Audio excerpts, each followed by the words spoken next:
Assalamualaikum warahmatullahi wabarakatuh. Sebelumnya perkenalkan saya Risma Mendasari dengan NIM channel 122131 dari kelas manajemen D. Di sini saya akan mempresentasikan tugas saya yang berjudul teori biaya modal. Adapun pembahasan yang akan saya paparkan dalam materi adalah yang pertama, pengertian biaya modal, yang kedua, faktor-faktor yang menentukan biaya modal, yang ketiga, asumsi-asumsi biaya modal, yang keempat, biaya modal rata-rata tertimbang, dan yang kelima, biaya modal individual. Baik, langsung saja kita ke materi yang pertama, yaitu pengertian biaya modal. Biaya modal atau cost of capital adalah biaya real yang harus dikeluarkan oleh perusahaan untuk memperoleh dana baik yang berasal dari hutang, saham preferen, saham biasa maupun laba ditahan untuk mendanai suatu investasi atau operasi perusahaan.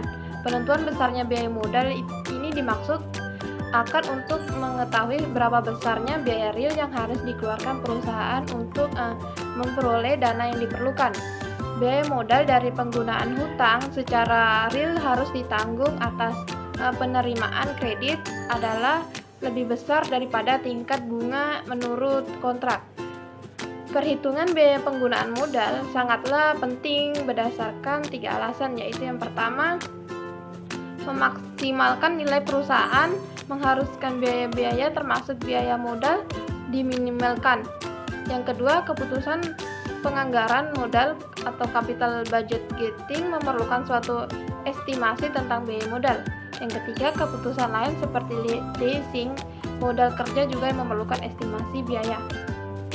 Materi yang selanjutnya adalah faktor-faktor yang menentukan biaya modal. Variabel-variabel penting yang mempengaruhi biaya modal antara lain itu yang pertama, keadaan-keadaan umum perekonomian. Faktor ini menentukan tingkat bebas risiko atau tingkat hasil tanpa risiko. Yang kedua, daya jual suatu perusahaan. Jika daya jual usaha meningkat, tingkat hasil minimum para investor akan turun dan biaya modal perusahaan akan rendah. Yang ketiga, keputusan-keputusan operasi dan pembiayaan yang dibuat oleh manajemen. Jika manajemen menyetujui penanaman modal berisiko tinggi atau pemanfaatan utang dan saham khusus secara ekstensif, tingkat risiko perusahaan bertambah. Para investor selanjutnya meminta tingkat hasil minimum yang lebih tinggi, sehingga biaya modal perusahaan meningkat pula. Yang keempat itu besarnya biaya pembiayaan yang diperlukan. Permintaan modal saham dalam jumlah besar akan meningkatkan biaya modal perusahaan. Baik, materi yang ketiga adalah asumsi-asumsi biaya modal. Dalam asumsi-asumsi biaya modal antara lain itu yang pertama, resiko bisnis bersifat konstan. Resiko bisnis merupakan potensi tingkat perubahan return atas suatu investasi. Tingkat resiko bisnis dalam suatu perusahaan ditentukan dengan kebijakan manajemen investasi. Yang kedua, biaya modal merupakan suatu kriteria investasi yang hanya tepat untuk suatu investasi yang dimiliki resiko bisnis setingkat dengan aktiva-aktiva yang telah ada. Yang ketiga, risiko keuangan bersifat konstan. Risiko keuangan didefinisikan sebagai peningkatan variasi return atas saham umum karena bertambahnya pemanfaatan sumber pembiayaan hutang dan saham istimewa. Biaya modal dari sumber individual merupakan fungsi dari struktur keuangan berjalan. Yang keempat, kebijakan dividen bersifat konstan. Asumsi ini memerlukan dalam menaksirkan biaya modal yang dikenakan dengan kebijakan dividen perusahaan. Asumsi ini menyatakan bahwa rasio pembayaran dividen atau dividen laba bersih juga konstan. Baik, materi yang keempat adalah biaya modal rata-rata tertimbang. Perusahaan dalam membiayai proyek investasinya bisa hanya menggunakan modal sendiri, sehingga cost of capital yang digunakan sebagai cut-off rate sebesar biaya modal sendiri yang bersangkutan. Tetapi seringkali suatu proyek investasi tidak hanya menggunakan satu sumber dana, tetapi menggunakan berbagai sumber dana sekaligus. Misalnya itu selain menggunakan saham biasa juga menggunakan saham preferen dan hutang. Apabila perusahaan menggunakan kombinasi beberapa jenis sumber dana, maka cost of capital yang perlu diperhitungkan adalah keseluruhan biaya modal atau disebut sebagai weighted average of capital atau biaya modal rata-rata tertimbang.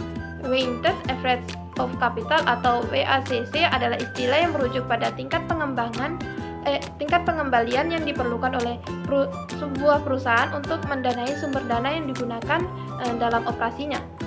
Dengan rumus KWACC sama dengan KD dalam kurung 1 kurang TC dikali WD tambah KC kali WCS, dengan keterangan KWACC adalah biaya modal rata-rata tertimbang, KD adalah biaya hutang, TC adalah pajak korporat, KC adalah biaya ekuitas, WD adalah bobot yang diberikan kepada hutang, dan WCS adalah bobot yang diberikan kepada ekuitas. Baik, materi yang kelima adalah biaya modal dari sumber individual. Yang pertama, biaya modal utang jangka pendek. Jangka waktu pengembalian utang kurang dari 1 tahun. Contohnya, utang dagang, utang wesel, dan utang jangka pendek. Rumusnya KT sama dengan KB dalam kurung 1 kurang T.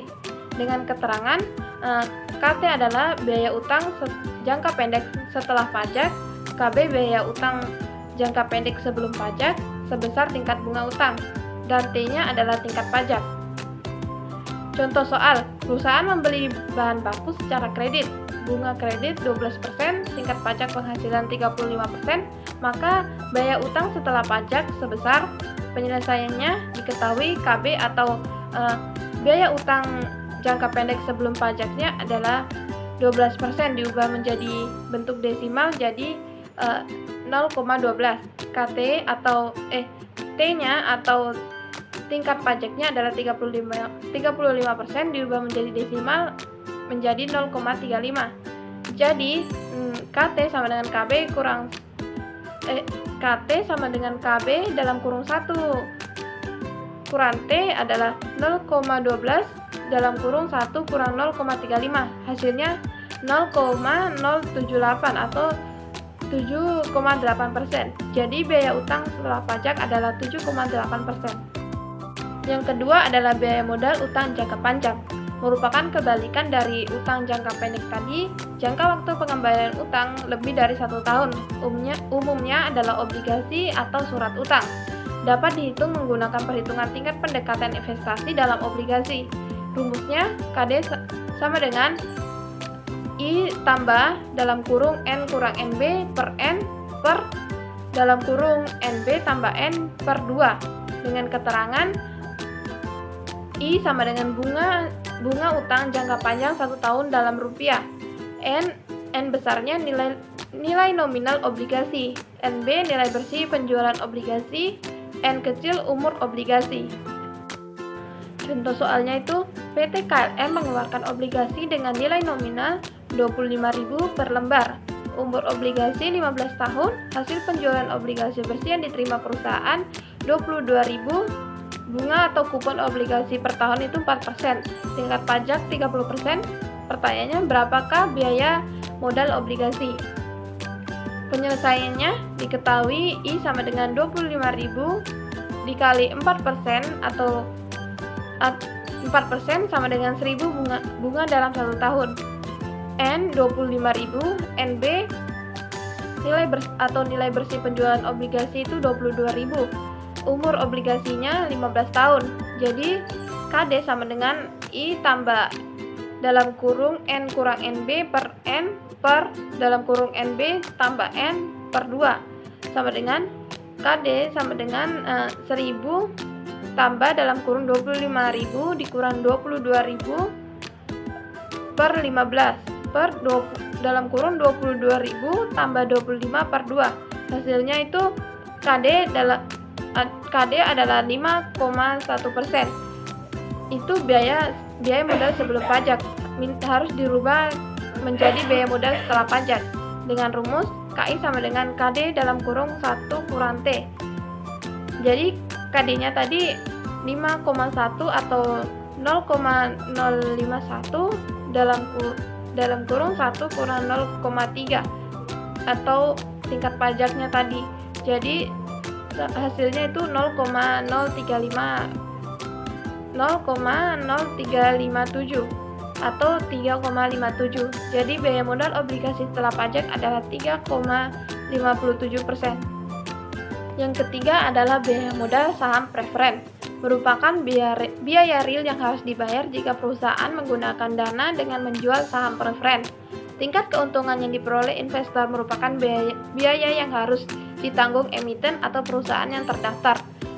Rumusnya KP sama dengan DP per PO. Keterangan KP adalah biaya saham preferen, DP adalah dividen saham preferen, dan PO harga saham preferen saat penjualan.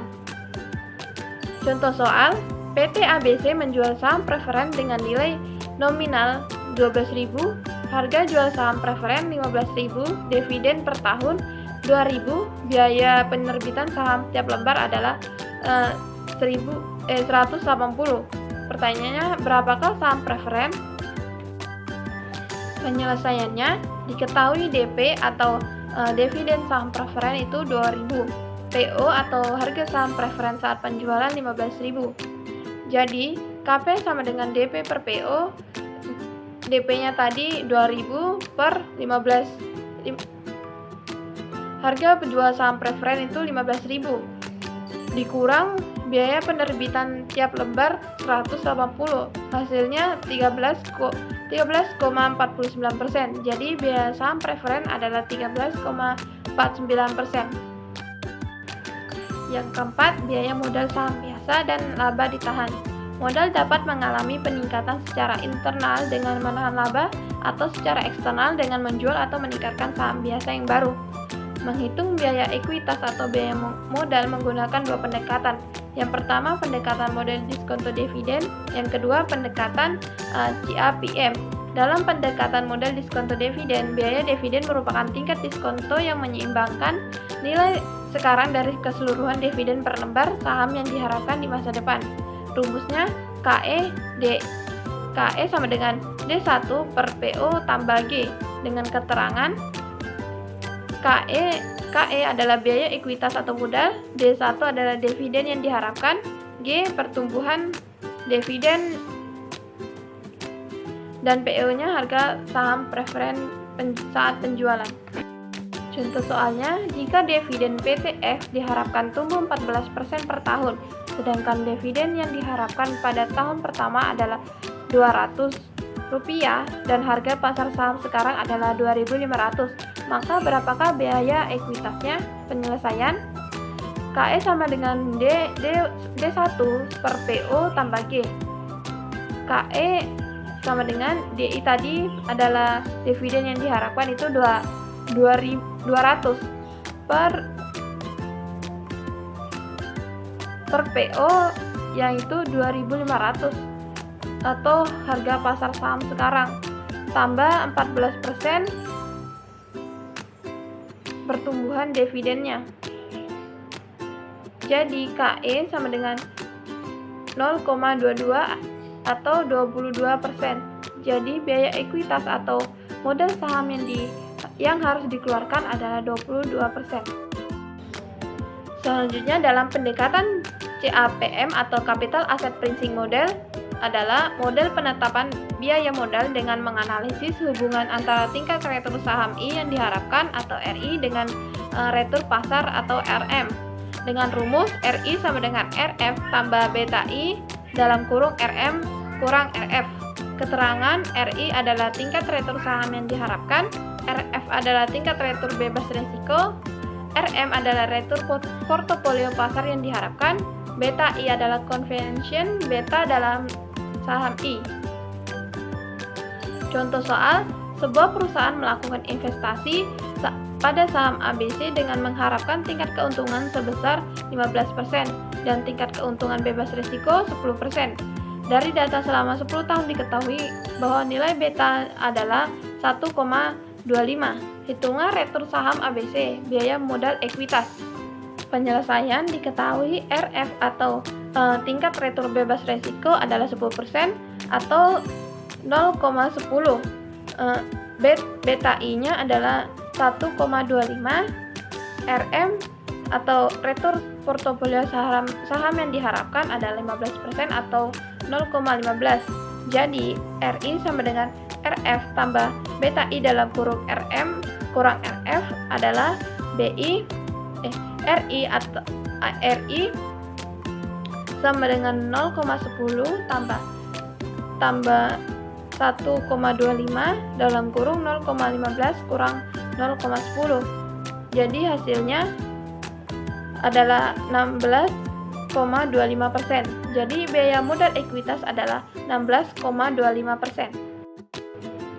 Yang kelima, biaya modal keseluruhan. Dalam biaya modal keseluruhan memperhitungkan seluruh biaya atas modal yang digunakan oleh perusahaan. Biaya modal masing-masing sumber yang berbeda-beda, maka akan menetapkan biaya modal perlu dihitungkan. Biaya modal rata-rata tertimbang atau WACC. WACC atau Weighted Average Cost of Capital adalah biaya masing-masing sumber dana atau biaya individual. Apabila perusahaan menggunakan beberapa sumber modal, biaya modal yang dihitung adalah biaya modal rata-rata tertimbang atau WACC.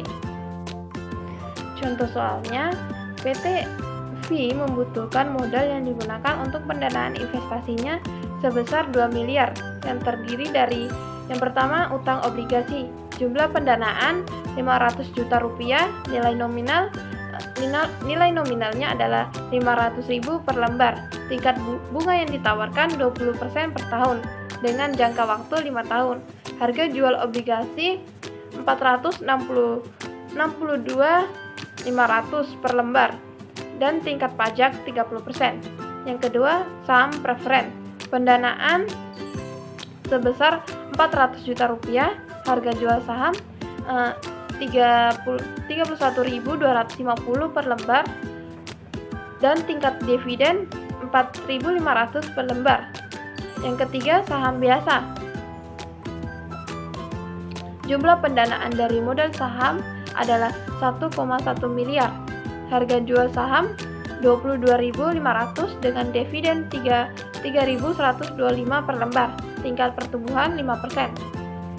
Tentukan 1. Hitunglah besar biaya modal individual masing-masing, dan yang kedua, hitunglah biaya modal keseluruhan atau WACC. Penyelesaian. Nomor 1, biaya modal individual. Bagian pertama itu obligasi. Karena obligasi merupakan bagian dari biaya modal utang jangka panjang, maka digunakan rumus KD sama dengan I tambah N kurang NB per N per NB tambah N per 2. I-nya atau bunga utang jangka panjang adalah 50.000 dikali 20% sama dengan 100.000 bunga dalam 1 tahun.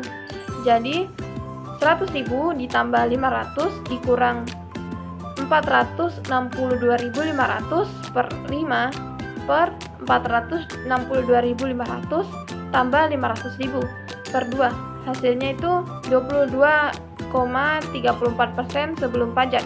Harus dirubah dulu menjadi setelah pajak. Jadi rumusnya KI sama dengan KD dalam kurung I1 dikurang T atau tingkat pajak. Jadi 22,35% dalam kurung 1 kurang 0,30. Hasilnya 15,64%. Bagian yang kedua, saham preferen. KP atau biaya saham preferen sama dengan DP per PO. DP-nya atau dividen saham preferen itu 4.500 per PO-nya atau harga saham preferen saat penjualan 31.250. Hasilnya 14,4%. Bagian yang ketiga, saham biasa. KE sama dengan D1 per PO tambah G. KE-nya itu biaya ekuitas atau modal, D1 dividen yang diharapkan, dan G adalah pertumbuhan dividen. D1-nya itu 3.125 per PO atau biaya harga saham preferen saat penjualan adalah 22.500 tambah 5%. Hasilnya 18,89%. Yang kedua itu biaya modal keseluruhan. Dari jumlah dana dari obligasi itu 500 juta rupiah, saham preferen 400 juta rupiah, dan saham biasa 1,1 miliar. Proporsinya untuk obligasi itu 25%, saham preferen 20% dan saham biasa 55%. Biaya modal untuk obligasi adalah 15,64%, saham preferen 14,4% dan saham biasa 18,89%. Untuk mendapatkan jumlah dari WACC atau total biaya rata-ratanya adalah ini proporsi dikali dengan biaya modal. Jadi untuk obligasi 25% dikali 15,64% hasilnya 3,91%. Begitupun dengan saham preferen. Untuk menghasilkan WACC-nya adalah proporsi dikali biaya modal atau 20% dikali 14,4% hasilnya 2,88%. Saham biasa proporsi dikali biaya modal 55% dikali 18,89% hasilnya 10,39%. Jadi total keseluruhan dari WACC adalah 17,39% dan total jumlah dana keseluruhan adalah 2 miliar.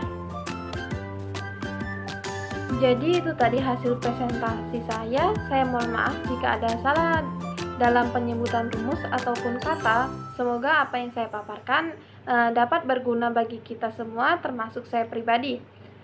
Saya ucapkan terima kasih telah menyaksikan dan wabillahi taufiq wal hidayah. Wassalamualaikum warahmatullahi wabarakatuh.